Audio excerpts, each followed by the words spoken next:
안녕하십니까. 정말 믿을 수가 없는 일이 벌어졌습니다.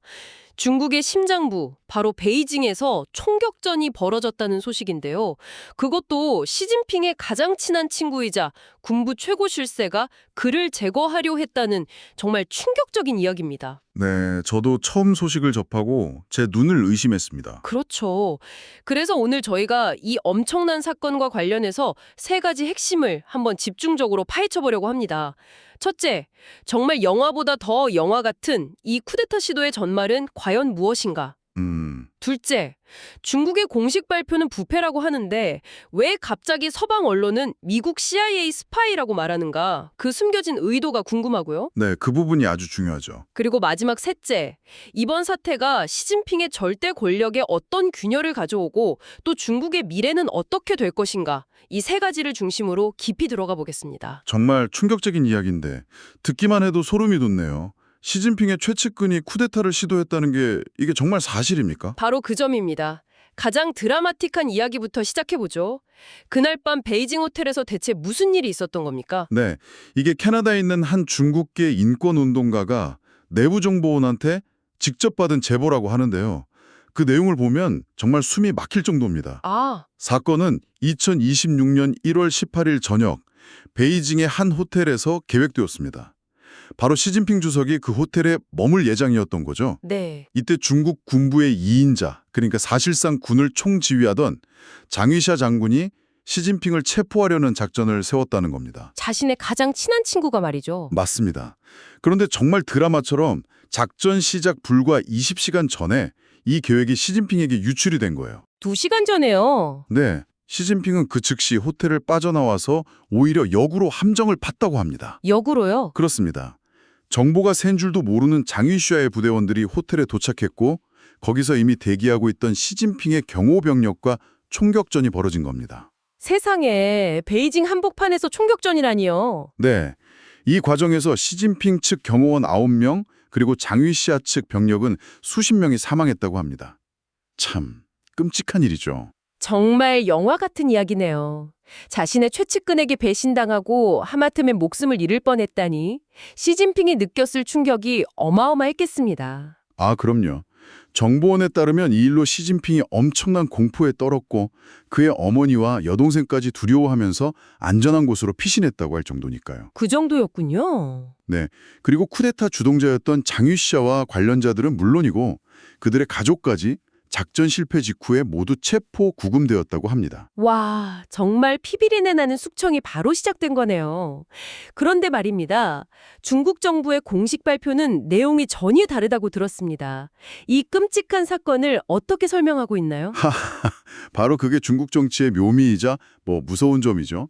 중국 공산당은 장유씨가 중대한 기율 및 법률 위반을 저질렀다고만 발표했습니다. 기율 및 법률 위반? 네, 이건 저희가 귀에 못이 박히도록 들어온 표현이잖아요.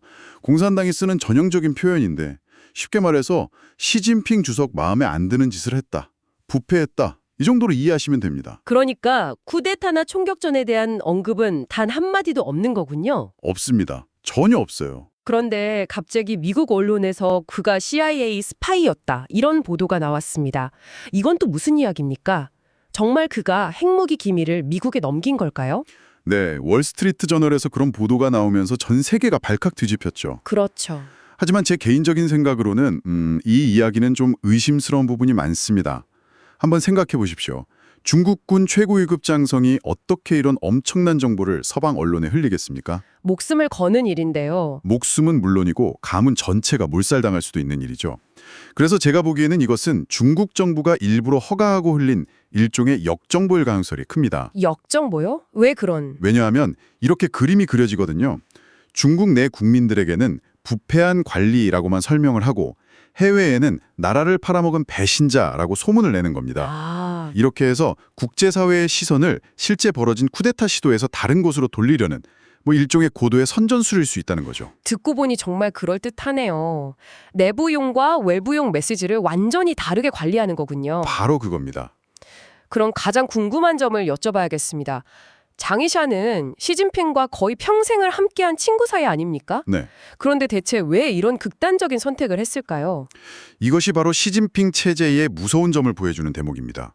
시진핑은 집권 이후에 끊임없이, 정말 끊임없이 자기 사람이라도 의심되면 가차없이 숙청해 왔거든요. 네, 익히 들어 알고 있습니다. 그러다 보니까 주변에 있는 고위 관리들은 다음은 내 차례일지도 모른다는 극심한 공포 속에서 살게 되는 겁니다. 아, 언제 칼날이 나에게 향할지 모른다는 공포. 그렇죠. 정보의 말에 따르면 장위샤 역시 어쩔 수 없이, 그러니까 살아남기 위해 먼저 손을 썼을 가능성이 크다는 겁니다.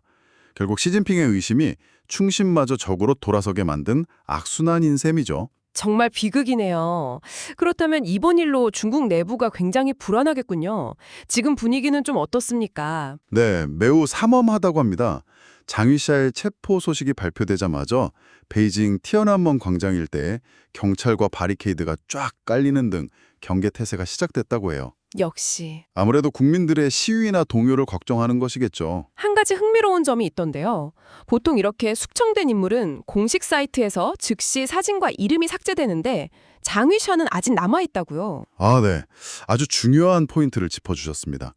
그게 아직 이 사건이 완전히 끝나지 않았음을 보여주는 신호일 수 있습니다. 끝나지 않았다니요? 그러니까 아직 군부 내에 장위샤를 따르는 세력이 만만치 않아서 시진핑도 함부로 못 건드리고 있다거나 혹은 장위샤를 이용해서 더 큰 배후를 찾고 있다는 신호일 수도 있죠. 앞으로 어떤 일이 벌어질지 계속 지켜봐야 합니다. 그렇군요. 총성은 멎었지만 보이지 않는 전쟁은 이제 시작일 수도 있겠네요. 오늘 정말 충격적인 이야기를 나눴습니다. 중국의 심장부에서 벌어진 쿠데타 시도, 그리고 그 뒤에 숨겨진 부패와 스파이 혐의. 결국 절대 권력은 가장 가까운 곳에서부터 무너질 수 있다는 걸 보여주는 것 같습니다. 참으로 불안하고 걱정스러운 소식이네요. 네, 오늘 저희가 나눈 이야기가 현 사태를 이해하는데 조금이나마 도움이 되셨기를 바랍니다. 네, 오늘 말씀 정말 감사합니다. 이 영상이 유익하셨다면 좋아요 한 번씩 꼭 눌러주시길 부탁드립니다. 그리고 주변에 전쟁이나 국제정세에 관심 많은 가족이나 친구분들이 계시다면 이 영상을 공유해서 함께 이야기 나눠보시면 더 좋겠습니다. 앞으로도 저희 전쟁 시사 채널에서는 이처럼 깊이 있는 분석을 계속 전해드릴 예정이니까요. 구독과 알림 설정도 잊지 말고 꼭 해주시길 바랍니다.